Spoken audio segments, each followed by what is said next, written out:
When Andy is not managing festivals and other big, loud events, he likes to take time for quieter pursuits. You won't, however, find him strolling on Mount Royal or sitting with his feet up, listening to gentle strains of Brahms while reading the paper. Why? Because Andy does a lot of big, loud event going. If he's not out and about doing that, then he's talking to someone or writing to us all online to all hours of the night. Or, if he's popped enough Adivins, he may just be sleeping.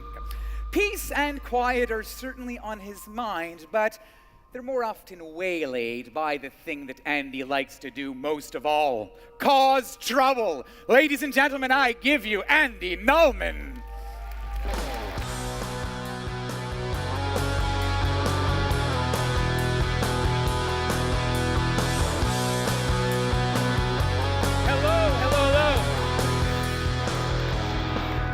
Hello, Montreal, my hometown. Unbelievable. You guys can't believe what a thrill it is, what an honor it is for me to be up here today. Okay, but enough platitudes. Are you guys ready to take a big trip with me? Hold on one second. Guys, I know I'm not Richard Branson, but God damn it, I deserve better than that. I asked you, are you ready to take a trip with me? That's better. All right. First things first, anybody recognize the walk-on music, the thing I walked onto? Anybody? Great, the interactive part of the show is getting off to a great start. It's by the Foo Fighters. It's one of my favorite songs. It's called Learn to Fly, and that's what this speech is all about today. It's about learning to fly, or more specifically, growing wings. That's the title of this speech, Growing Wings, or Grow Wings, as the title says. Now, it's a cute title, but actually its origins are very noble and profound. It comes from a quote from Ray Bradbury, the great science fiction writer. I think you know him. He wrote Fahrenheit 451. And when he died last year, a great friend of mine sent me this quote. And they asked Bradbury about creativity. And they said, how do you get your ideas? How do you write creatively? And Bradbury said, well, to write creatively, this is what you have to do. You have to jump off of cliffs and grow wings on the way down. You have to jump off of cliffs and grow wings on the way down. Very poetic, actually. Now, not only is this perhaps one of the great definitions of creativity I've ever heard, but it's actually quite relevant to how I got here to C2 Montreal this year. Let me explain the story. Last year, I was here at C2, like you guys. I paid for my ticket, full price, I may add. I came to all the conferences. I sat in the front row, very nerdy-like. I had my journal with me. I took copious notes, and I enjoyed it. I had a great time. I thought the conference was cool, well packaged, but somehow it was missing a little something. Now, I write a blog every week, ladies and gentlemen, about lessons I learn. And that week, in my blog, I wrote about how disillusioned I was a little bit with C2 Montreal, that here we are at a creative conference, and everyone kind of played it safe. That here we are at a creative conference, and nothing was created. Here, let me read you a little excerpt from that blog post. Thank you. Despite a flow of heavy hitters, the inherent difficulty of talking about creativity was, well, inherent. I always felt that talking about creativity was like reading a sex manual or learning to ski by watching an instructional video on your iPad while at the beach. To that end, what made me smile was the fact that so many people talked about taking risks, but did so via the comfort of puffy chairs or as the third bullet point in their PowerPoint deck. Now, perhaps the most creative on-stage moment happened when the lights went out during one of the one-on-one interviews, a format that seems to stifle creativity rather than promote it. At that point, Dr. Rex Young and Tim Barber had to improvise, creating a true human moment that cut through the formality and truly reached into the hearts and souls of the audience. And that's when I got it. The most important learning of the conference. What's the secret of creativity? It's having the wherewithal to deal with what the world throws at you, or having the guts to throw something at the world. One more time, angels, as I slip into something more comfortable. It's having the wherewithal to deal with what the world throws at you, or having the guts to throw something at the world.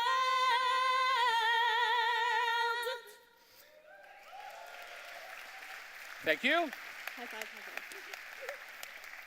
So I wrote this blog post, and that was that, or so I thought. Because 8 or 9 weeks later, I get a phone call from Nadia Lagdari. I think you've seen Nadia on stage here. Now, I don't remember the exact wording of this conversation. I don't remember the things she said to me verbatim. But the gist of it was something to the effect of, okay, Mr. Risk. Okay, Mr. I won't play it safe. Okay, Mr. Creative. Go ahead. Create something. My brain went, oh, Jesus Christ, what the hell have I done now? But my mouth, as it is wont to do, did something completely independent of my brain and said, okay, Nadia, okay, C2 people, I accept your brazen challenge. See you in May. Go ahead, she says. Create something. Now, creativity is a big word. Sometimes creativity is proactive, when you have the guts to be a catalyst, a spark, an iconoclast, an instigator, a rabble-rouser. Other times, creativity is a reaction. It's a moment in time when you take charge of disparate forces flying all over the place in all different directions. Today, if everything works the way I want it to, it is going to be both, as I strive mightily to create a memorable experience for you all. So here's what we're going to do. This speech is going to culminate in a 10-minute improvised dissertation. It's not just a speech, it's a dissertation on creativity based completely on photos that I've never before seen in my life. Now, these photos were culled from the C2 community. We sent out, C2 community sent out tweets and Facebook postings and all that, and you guys have sent them all in. And to ensure that this concept has legitimacy, has integrity, what I've done is I've engaged one of Montreal's foremost law firms, Spiegel Sommer, represented today by Mr. Michael C2M. Michael, where? I'm here. Oh, there you are. Good morning. My God, they gave you great seats, Michael. Michael C2M, ladies and gentlemen. I know he doesn't look much like a lawyer. Doesn't look much like a lawyer, but trust me, this man is badass. Okay, no joke. I'm not making this up. He sues the government for a living. That's what this guy does for his daily job. He sues the government. I'm not making this up. So, Michael, seriously speaking here, I'm a bit of a goofball, but we're not screwing around here. This is legal. What we've done is we have a legal agreement, correct? I executed a binding affidavit that nobody but me would see these photos until they're presented on the big screen behind Andy. So he's never seen these before. This is all real. So I feel like the great Kreskin here. I've never seen these photos. I have no idea what they are. So what you've done is you've taken all these photos in, you've put them together in a random order, correct? In a random order, unsorted, exactly as we got them in. And the first time I'm going to see them is at the end of this speech, correct? It is now. Okay, well, not now, Michael, but soon. But, let's sit down and calm down. Okay, babe, it's my speech still. Okay, so, ladies and gentlemen, Michael C2M, he will be the one putting those photos up later on when this thing is all done. Mr. Michael C2M. All right. So the inspiration for what I'm about to do comes from, of all places, a juggling troupe, but not just any juggling troupe. Can we get the photo up there? There we go. They're called the Flying Karamazov Brothers. I saw these guys 25 years ago when I was talent scouting for Just for Laughs. I was in Edinburgh, Scotland, and their whole show was great. What these guys did was great, but the pièce de résistance, the showstopper, was a thing called the Champ. And here's what happened in the Champ. The juggler, one of the jugglers, there's one of them here, had to juggle 3 random items from amongst dozens brought to the show by the audience. The time I saw them, he had to juggle a bucket full of water, a long, full-length garden hose, and a live kitten. Now, there were rules. You see here he's juggling a flower pot and some spaghetti. There were rules.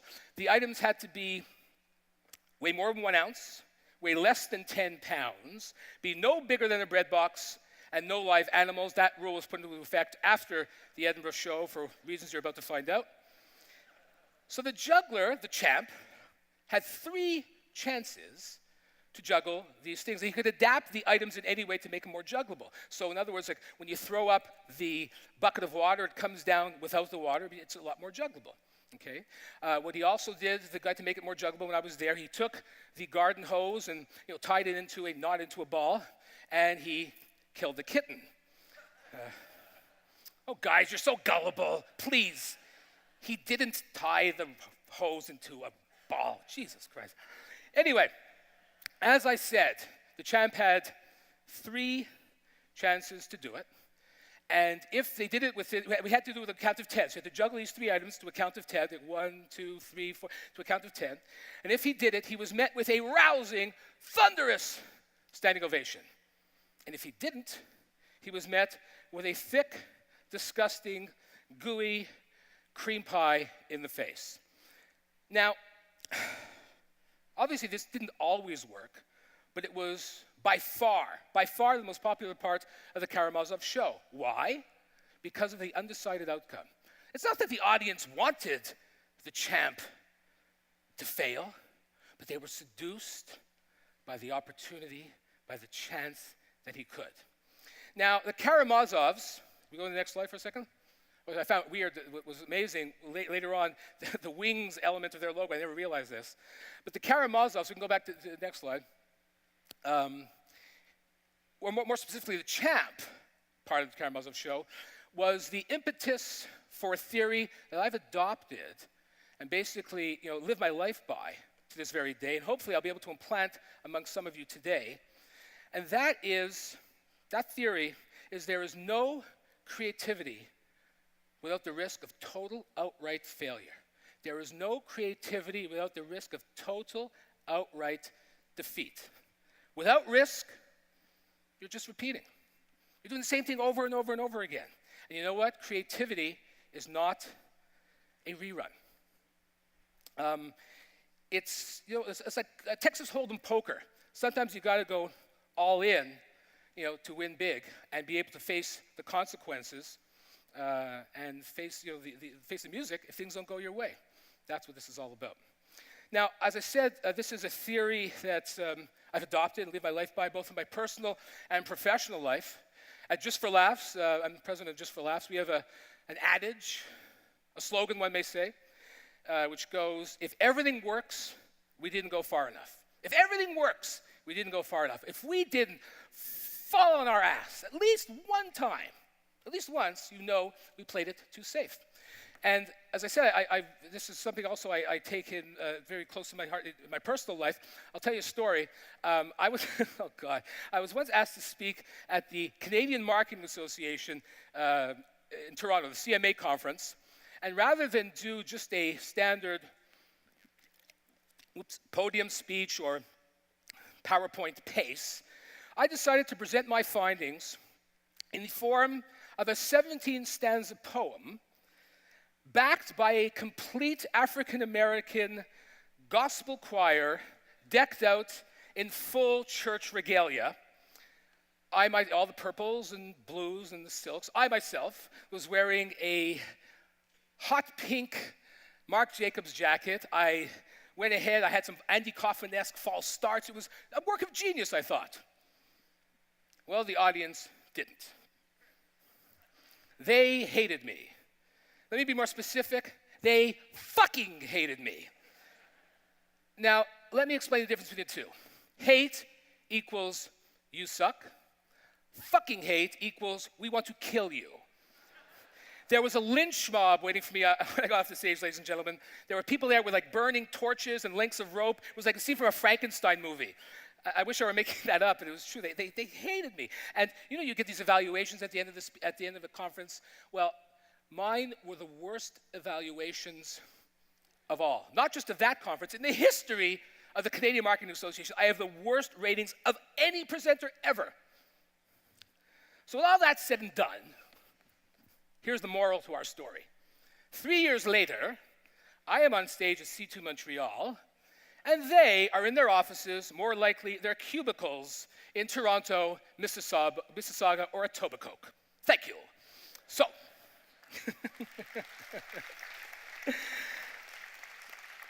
now this is perhaps the best part of taking a big risk, and that is failure is a temporary state. Failure is a temporary state. It doesn't last. Its status changes, diminishes over time. Today's painful kick in the nuts is tomorrow's hilarious war story told over drinks to regale your friends in a bar. So why risk it? Why risk disaster as I'm about to do? Why risk disaster? You risk disaster because the rewards of offbeat creative leaps can be so great, no matter how small they are, no matter how insignificant you may think they are. The rewards of offbeat creative leaps can be so great and so memorable. There's a couple quick stories. A couple weeks ago, I spoke to a friend of mine, Alan Creda. Alan is a writer for the New York Times. He covers the Islanders. We were talking about at the time, the possibility of the Canadiens and the Islanders maybe meeting in the playoffs. But it was a dream, ladies and gentlemen. We were talking, and one of the things he brought up to me, he said, I still will never forget that thing you did at the Sports Business Journal Conference. And I had totally forgotten. This was 10 years ago. I was in the mobile business. I had left Just for Laughs to start a mobile media business. And I was speaking at the Sports Business Journal Conference. So to put this into perspective, the Sports Business Journal Conference is the annual meeting of the sports business. It's very serious. Sports Business Journal is like the Bible of the sports industry. And everyone's there. It was a 2-day conference. I was speaking on the Tuesday, I went there on the Monday, and everyone's dressed in their blues and their blacks and their grays. It really looked more like a funeral director's conference than anything in the sports business. And I said, holy shit, I got to be on this panel with these heavy hitters tomorrow. I got to shake things up here a little. So that night, I walked down 6th Avenue, I went to the NHL store, and I got myself a huge, bold, red Canadiens jersey. And the next day, I am in a panel with some very, very heavy hitters. Bob Bowman, who was the head of MLB.com. Brenda Spoonmore, who was the head of marketing for the NBA. John Collins from the NFL. Some guy from Miller Brewery, and me. And they're all in their blues and blacks and grays, and I'm wearing this Habs sweater. So one of these things is not like the other, stuck out like a sore thumb. And of course, the moderator picked up on it, and he said, you're wearing you're wearing a Canadiens jersey here. Are you sort of disrespecting your panel members? I said, are you kidding? Disrespecting? This is what sports is all about. It's about color. It's about your team. It's about passion. It's about giving a damn and rooting for your guys. This is what sports is all about. So sorry if I may have disrespected you, but this, to me, is what we're here about. Anyway, at the end of the conference, you wouldn't believe the lineup of people who wanted to work with me. It was unbelievable. People were throwing business cards at me like cash at an illegal Mexican cockfight. It was unbelievable. It was like I was getting paper cuts from business cards. It was unbelievable.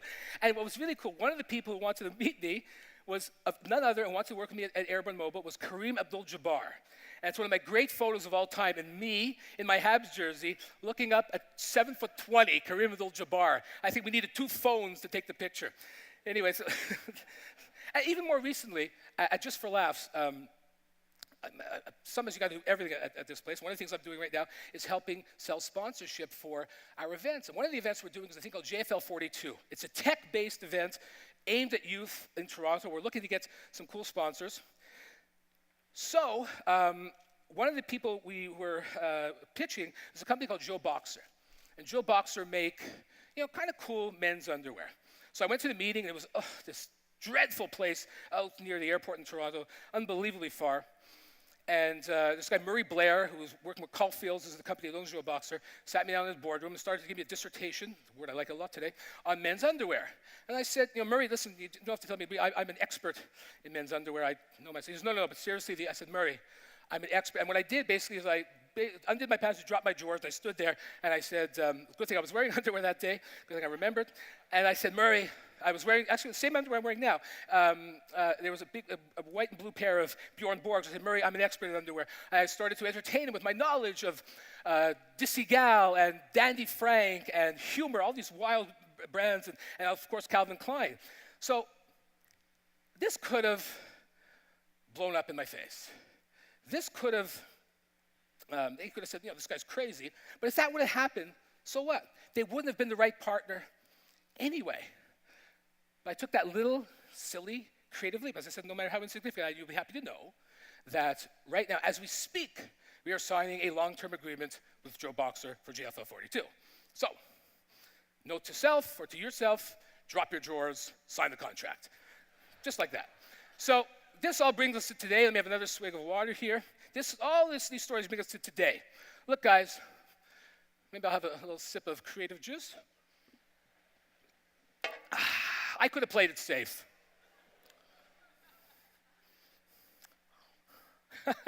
So many jokes, I'm not going there. Okay.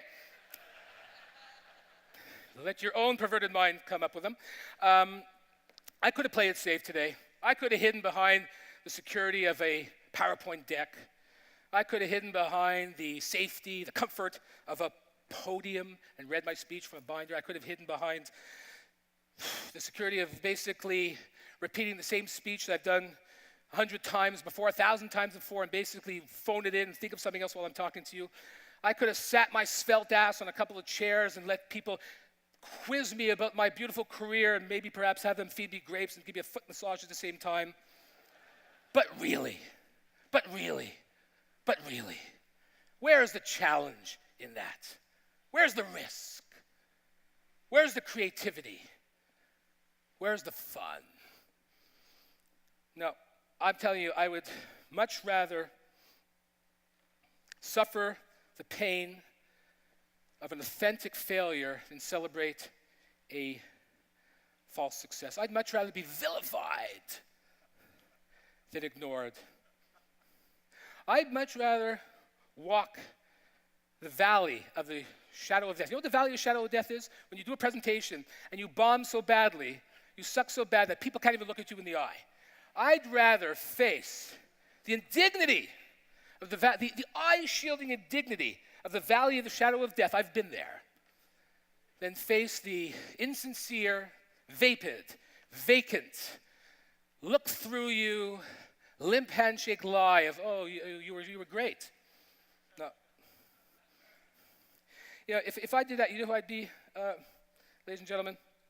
I'd be like my friend, the late, great Bill Hicks, comedian who ended the latter part of his life, he's dead now unfortunately, but the latter part of his life, he ended all his shows the same way by saying, well, it's time to slap a phony smile on my face and plow through this shit one more time. No, that's not going to be me. Because you know what? I don't believe creativity can be taught.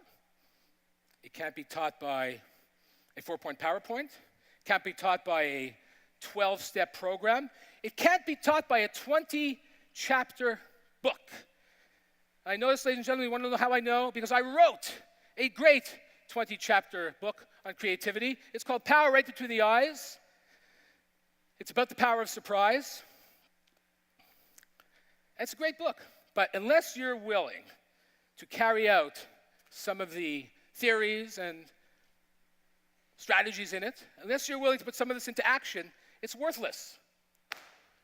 It's useless. It's a lie. Nope, I don't think creativity can be taught. I think creativity has to be lived and tried.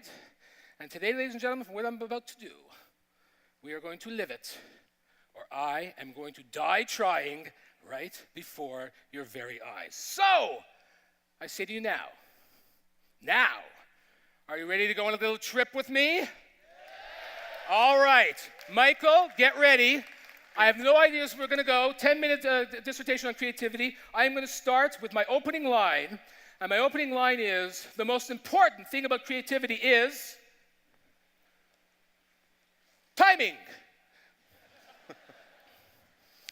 Ha! The most important thing about creativity, ladies and gentlemen, is a big fucking whale. I learned that in school. Okay. I didn't even ask for the next slide. All right. Sometimes you have to look at things from a different vantage point in creativity. It's incredibly important because a lot of times people come to me and they say, I don't get it. When I'm trying to solve this problem. What I say to them is, you know what you have to do? You have to look at things from a different vantage point. You're seeing things the same way. What I call this is use virgin contact lenses, that's what it's called, virgin contact lenses, and see things from a different perspective from the first time. So I know it seems nutty, but sometimes if you're going to go ahead and you look at the world, there's the old expression, if you're a hammer, every problem looks like a nail. Well, same thing here. If you're a car designer, sometimes you say, you know what? I wonder what it's like being in the trunk. I wonder what it's like being a suitcase. And you think this is crazy, but this is a different perspective, and you never know what you're going to find. But here's the story. Most of the time you're going to say, well, I'm never going to find anything. But until you get your ass in the trunk, you will never know. So this is really key and important. Next slide. Don't clap yet. Two. We have two horses here. In creativity, you know the expression, two wrongs make a right. In creativity, two wrongs make a real right. Because actually, two wrongs don't make a right, correct? There we go, that was the fucking expression. Two wrongs don't make a right. In creativity, two wrongs make a right. Now let me explain.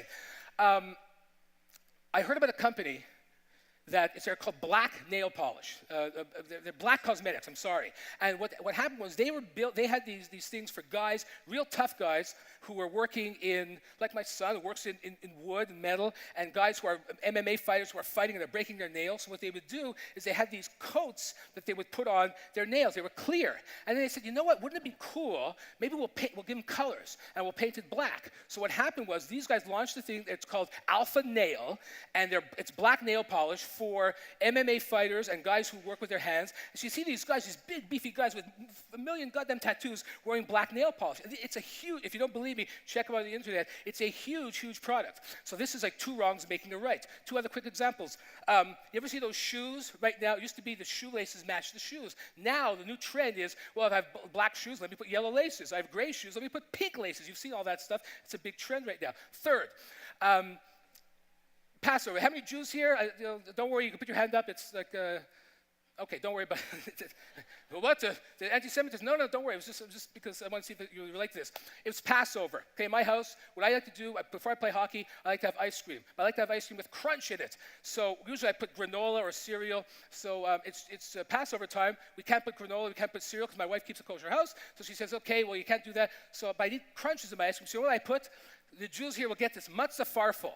Now, matzah farfel is like eating dried paste. And it's something you put in soup, okay? So I put it in my ice cream, mixed it up. It was incredible. So now I have a recipe next year that I'm going to sell. Jewish ice cream, matzah farfel ice cream. I mean, so two wrongs make a right in creativity.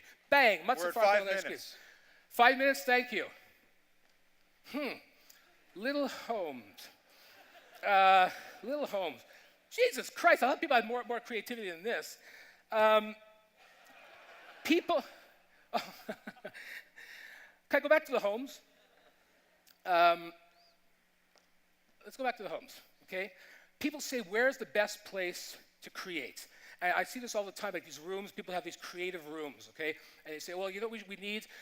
Let's build a creative room like this, a creative home. We're going to have Nerf balls, and we're going to have coloring books and markers and all sorts of creative wonders. And let's go into this room, it'll help us create. That's not a creative room.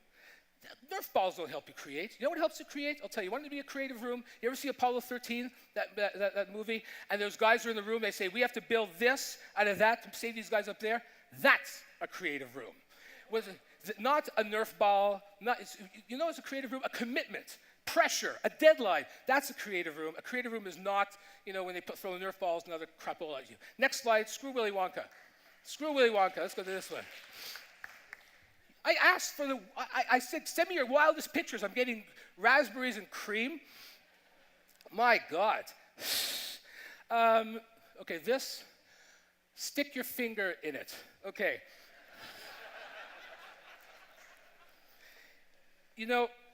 this is important because people say all the time, let's brainstorm. Let's go ahead and we're going to go ahead and figure things out with a brainstorm idea. We're going to sit around the table and come up with ideas. And I always say brainstorms don't work. It's the opposite. It's going ahead and touching things. It's putting yourself in the world. Let me explain. To me, this is a brainstorm. You take the ideas in your head, you pour them out, you pour them on the table with a bunch of other people, and you say, okay, well, those are shitty ideas. Okay, so you put them back in your head, and you wait till the next brainstorm, and you pour them out again. This is what brainstorming is all about. I've always told my people, go out, get off the floor and out the door. Touch things, experience things. Quick example, when I ran a company called thefunniest.com, we were looking for a mascot. So the guys in the office said, okay, well, here, there's a clown, or there's the fake nose. I'm saying, oh, those are the worst cliches in the world.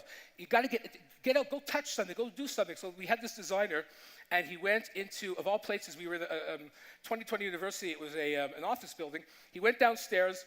He was a punk kid, 22 years old, a punk, and he walked around, and he went to a bed and bath store, and he saw a rubber duck.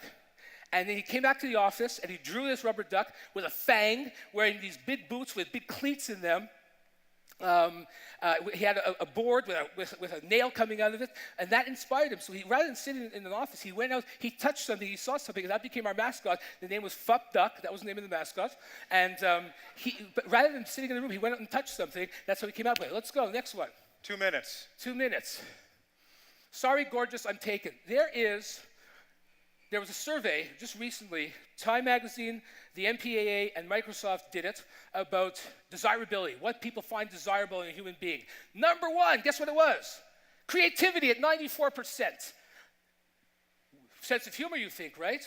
Haha, only 84%. Beauty, only 57%. Imagine me with a combination of all three, amazing but true. But I'm kidding. But that's what. Whoa. On the same lines, okay. On the same lines, we're talking about sex appeal and all that, about creativity. My other son is in Toronto right now. I tell this story because it's like when you woo a girl, you try or a man, or a member of the opposite sex, or a member of the same sex. I don't give a shit.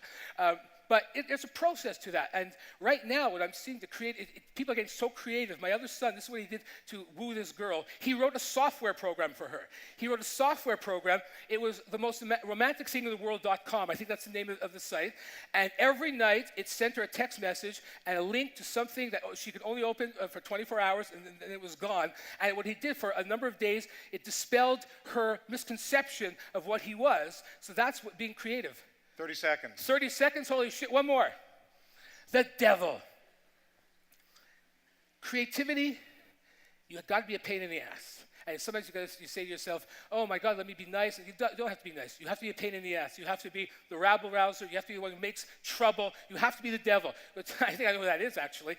But what you really need to do is to go out there and break things. Creativity is not pretty. And they always say if you're on the cutting edge, things are going to bleed, including my mouth if I don't take another sip of water. But that's what creativity is all about. You have to break things. You have to be evil sometimes. But only from that will you get something really creative. Michael, are we done? Want one more slide? I know there's something coming. Let me see.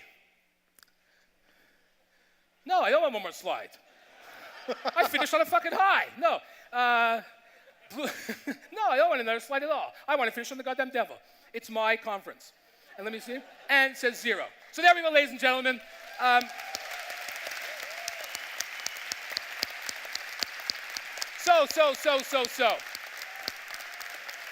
So what do you think? Pie in the face or standing ovation? What do you think? Guys, I want to thank you. We started this session by saying that the secret to creativity is having the wherewithal to deal with the world throws at you, or having the guts to throw something at the world. We're going to conclude it by actually throwing something at the world, namely me. So I want to leave you with this. Creativity, it's not enough to talk about it. It's not enough to read about it. Creativity has to be lived. Creativity has to be experienced. It has to be, so forget, if you may not believe in me, but at least believe in yourself. Believe in Ray Bradbury and go ahead and grow wings.